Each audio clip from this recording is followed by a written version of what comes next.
సాయిరామ్. సాయి కుటుంబ సభ్యులందరూ కూడా ప్రతిరోజు మనం పొద్దున్నే ప్రాతకాలం నిద్ర లేచిన మొదలు సాయినామ సంకీర్తనతో సాయినామ యొక్క భజనతో మన నిత్య కృత్యాలు ప్రారంభమవుతూ ఉంటాయి. పొద్దున్నే బాబావారికి అభిషేక కార్యక్రమాలతో మనం దైనందిన కార్యక్రమాలు ప్రారంభిస్తాం.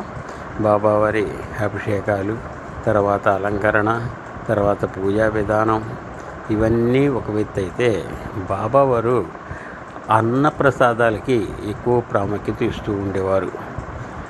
ఆకలితో ఉన్నవారికి అన్నం పెట్టండి అయ్యా అని మనకి గొలగమూడిలో వెంకటేశ్వరం చెప్పినట్టు బాబావారి సన్నిధిలో కూడా ప్రతిరోజు అన్నదానం జరుగుతూ ఉండేది. ఈ అన్నదానంలో చాలామంది భక్తులు పాల్గొంటూ ఉండేవారు. ఈ అన్నప్రసాదం యొక్క విశిష్టత ఏంటంటే, మనకి అన్నప్రసాదం మనం 10 మందికి పంచితే మనకి తెలియకుండానే మనకి బాబా ఆ రూపంలో ఏదో ఒక రూపంలో కూడా మనకి ఆ టైంకి మనకి ఏదో ఒక ప్రసాదాన్ని మనకి చేకూరుస్తాడు.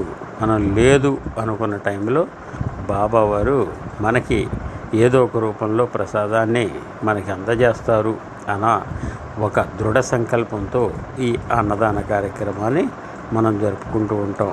మనం ఈ రోజున 10 మందికి అన్నం పెడితే ఎప్పుడొకప్పుడు మనకి ఈ అన్నం ప్రసాదం లోటు లేకుండా, అన్నానికి వస్త్రానికి ఉండటానికి కూడా లోటు లేకుండా చేస్తాడని బాబా చాలాసార్లు చెప్తూ ఉండేవారు. కాబట్టి మనకున్న దాంట్లో ఎంతో కొంత ఈ అన్నప్రసాద వితరణకి వినియోగించండి అని బాబా చెబుతూ ఉండేవారు. అట్లాగే బాబా కూడా ప్రతిరోజు 5 ఏళ్ళకి భిక్షకు వెళ్ళేవారు. ఆ భిక్షలు వచ్చినటువంటి అన్నిటినీ అందరికీ కూడా పంచి మిగిలింది మాత్రమే బాబావారు తీసుకుంటూ ఉండేవారు. కాబట్టి ఇంతటి విశిష్టత కలిగినటువంటి ఈ అన్నప్రసాద కార్యక్రమాన్ని మనం ప్రతి సాయినాథుని యొక్క గుళ్ళో కూడా జరుగుతూ ఉంటుంది. అదేవిధంగా మన షిరిడి నాగసాయి మందిరంలో కూడా ఈ అన్నప్రసాద వితరణ ప్రతి గురువారం కూడా జరుగుతుంది. ఈ అన్నప్రసాదాన్ని స్వీకరించిన వాళ్ళందరూ కూడా బాబావారి భక్తితో ప్రార్థిస్తూ ఉంటారు. వారికి ఎలాంటి లోటు లేకుండా బాబా వారిని కరుణిస్తూ ఉంటాడని ఇక్కడ ప్రజల యొక్క నమ్మకం. కాబట్టి అంతటి విశిష్ట కలిగినటువంటి ఈ అన్నప్రసాదాన్ని మనం పవిత్రంగా భావించి అన్నప్రసాదాన్ని స్వీకరించి బాబావారి యొక్క మన కృపకి మనం పాత్రలు కాగలరాలి.